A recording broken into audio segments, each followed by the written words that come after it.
More plastic than Barbie. That's what my coworker called me. For 3 months, she mocked my breast implants to anyone who'd listen. What she didn't know? I got them to cover mastectomy scars after doctors found pre-cancerous cells in my chest. When she finally pushed me too far, I didn't just defend myself. I got her fired.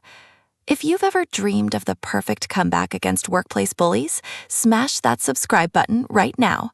Hit like on this video and drop a comment telling me the wildest workplace drama you've ever witnessed. Because what you're about to hear, this is justice served cold. Let's get into it. 4 years ago, I was 24 years old when my world shattered. My mom died of breast cancer. Not peacefully, not quickly. I watched her waste away, saw the fear in her eyes during those final weeks, heard her labored breathing in the hospital room that smelled of disinfectant and despair. But here's the thing that haunted me even more than her death. Both of my grandmothers had also died from breast cancer. 3 generations, 3 deaths, all the same disease. I couldn't ignore that pattern, so I went to a specialist for screening, my hands trembling as I filled out the family history forms, checking box after box after box under family members with breast cancer. The news came back worse than I'd imagined. They'd found cells in one of my breasts that could turn cancerous at any moment. Not might, not possibly.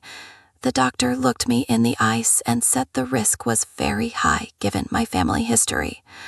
I had 3 options, and every single one of them was terrifying. Option 1, get screened every 3 to 4 months indefinitely, just waiting for cancer to develop, living in this perpetual state of fear, every appointment a potential death sentence. The cells might never turn cancerous, meaning I'd be torturing myself with anxiety for nothing, or they would turn, and I'd spend months or years in that waiting room just counting down to the inevitable. Option 2, single mastectomy on the affected breast. Remove the immediate threat, but still need constant monitoring on the other breast, still living with that fear, just cut in half. Option 3, bilateral mastectomy. Remove all of my breast tissue. Eliminate the risk almost entirely. After watching what cancer did to my mom, after seeing her deteriorate from a vibrant woman into someone I barely recognized, I chose option 3. I was 24 years old, and I chose to have both of my breasts removed. The doctors warned me about scarring. Minor, they said. Fairly minimal, they promised. They lied, or maybe my body just healed wrong. Either way, I was left with 2 massive, jagged, raised scars on my chest, each one about 1 inch long and half an inch wide, bright pink, angry looking. They didn't fade, they didn't smooth out. They just sat there, screaming at me every time I caught my reflection. I stopped looking in mirrors, actually threw them out of my flat, all of them. I couldn't stand seeing myself anymore. I stopped leaving my apartment unless absolutely necessary. The thought of someone seeing me, of those scars being visible through clothing, of anyone knowing what was underneath, it made me physically ill. I would stand in the shower and look down at my chest and vomit. That's when I found a therapist. And here's what's important. My therapist never normally suggested cosmetic surgery. Never. But after months of sessions, after seeing how deeply this was affecting me, after watching me spiral into severe depression, she suggested I consult with a plastic surgeon. Even she admitted it was unusual, but she could see I might never get over this without intervention. The plastic surgeon gave me options: a cream that didn't work, laser treatment that was expensive and risky, or implants. Before the mastectomy, I'd been an F-cup, large chest, always had been. The surgeon suggested going with a DD, slightly smaller, but something that would feel natural to my frame, and most importantly, hide those scars completely. I got the implants, and for the first time in 2 years, I could look at myself without wanting to cry. The scars were buried, gone from sight. My mental health improved dramatically. My confidence came back. My self-esteem rebuilt itself from nothing. I know some people say you shouldn't put so much value in your appearance, but those people hadn't lived with scars that made them vomit when they showered. Those people hadn't watched their mother die of the disease that caused those scars. Fast forward to the present day. I'm 28, working in an office, doing well, feeling good about my life. Enter Jill. I was planning a holiday with an old friend, someone who'd known me before the mastectomy. We were talking at work, and she made a joke about me going on a plane with my implants. Just a silly, harmless comment between friends. Jill overheard. By the end of that day, every single person in my office knew I'd had a boob job. Not why, not the cancer, not the scars, not the trauma. Just that I'd had my breasts done. And Jill had told them all. Half a dozen coworkers confirmed she'd been the source. That's when the comments started. More plastic than Barbie. That was one of her favorites. Fake in 2 ways. I heard that one myself. Sack of silicone. A friend told me about that one. 3 comments per week minimum for 3 months. 90 days of constant, relentless mockery about a medical procedure I'd had to avoid dying of cancer. I asked her to stop multiple times, but here's the problem. Every time I confronted her, we were alone. In the lift, in the bathroom, places without cameras, places without witnesses, and Jill just kept going. I think she thought I'd gotten the surgery for free on the NHS, on taxpayer money, because she made some comment about that once. The mastectomy was NHS, yes, but I'd gone private for the therapy and the implants. Not that it mattered. Not that it was any of her business either way. Then came the lunch that changed everything. I was sitting with Jill and a few other coworkers.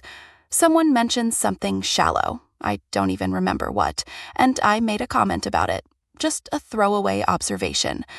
Jill looked directly at me, gestured to my chest, and said, "You'd know all about being shallow." Something in me snapped. 3 months of humiliation, 3 months of harassment, 3 months of biting my tongue while she turned my cancer treatment into office entertainment. I put down my fork, looked her dead in the eyes, and I told her everything. "Do you know why I have these?" My voice was steady, cold. A few years ago, doctors found potentially cancerous cells in my breast tissue. I was advised to get a mastectomy. I had both breasts removed to eliminate the risk. I was left with huge, ugly scars on my chest. I went to a therapist for depression. The therapist sent me to a cosmetic surgeon who advised breast implants to hide the scars.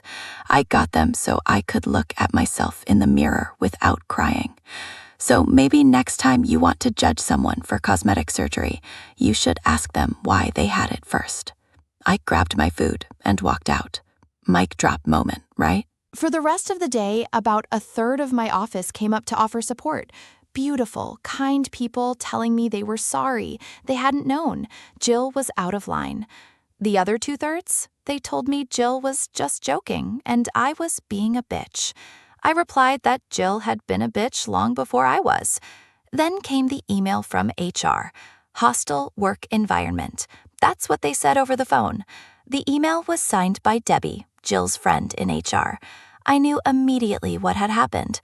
Jill had reported me for my lunchroom outburst, and her friend was going to handle it. I was screwed. I went home that night and pulled out my employment contract, started reading through every clause, every section, every bit of fine print. And there it was, buried in the complaints section. I had the right to request an impartial overseer if I felt my allocated reviewer was biased. I photocopied that page, highlighted the relevant section. Then I reached out to everyone who'd offered support. I sent them a message. HR wants to see me. Do you remember Jill insulting me? Are you willing to write a signed statement about what you heard and when? Not everyone was willing to help. Jill had friends in HR and management, and people were scared of her, but 20 people agreed to help me. I worked out rough timestamps for the 4 times I'd asked Jill to stop over the previous months. I wrote down the approximate time of the lunchroom confrontation. I listed everyone who'd been present. The next morning, I got to work early, went around to everyone who'd messaged me.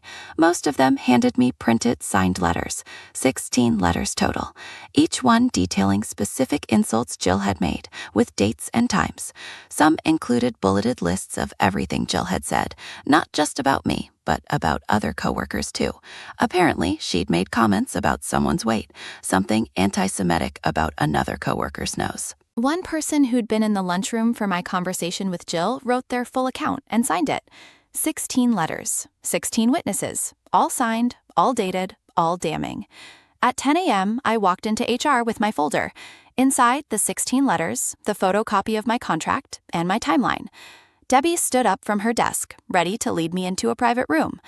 I turned to the other HR worker in the office and asked, "So is my meeting with you then?" Debbie frowned. "No, you're with me." I pulled out my contract page. My contract states I have a right to an impartial overseer. I have it on good authority that the person who filed this complaint is your friend, and I don't feel comfortable with you reviewing this case. Debbie's face went red. She insisted she could be impartial. I stood my ground, politely, firmly. She stomped off to get her supervisor. The supervisor how I knew Debbie couldn't be impartial. I explained that Jill, the person on the other end of this complaint, was Debbie's close friend. He asked Debbie if this was true. She only said, "I can be impartial." The supervisor took a deep breath, called in the other HR rep, and all four of us went into the review together. Debbie looked homicidal the entire time. She'd clearly expected to fire me, or at least recommend my termination. The interview lasted over half an hour. They asked the same questions in different ways, trying to catch me in inconsistencies. But I had dates, times, witnesses, medical records.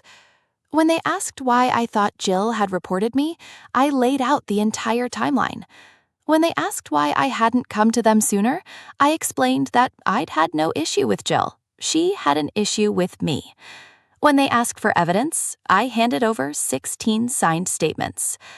The supervisor stood up, shook my hand, and said they'd review everything and make a decision. I went back to my desk and updated my CV, started preparing for the job search.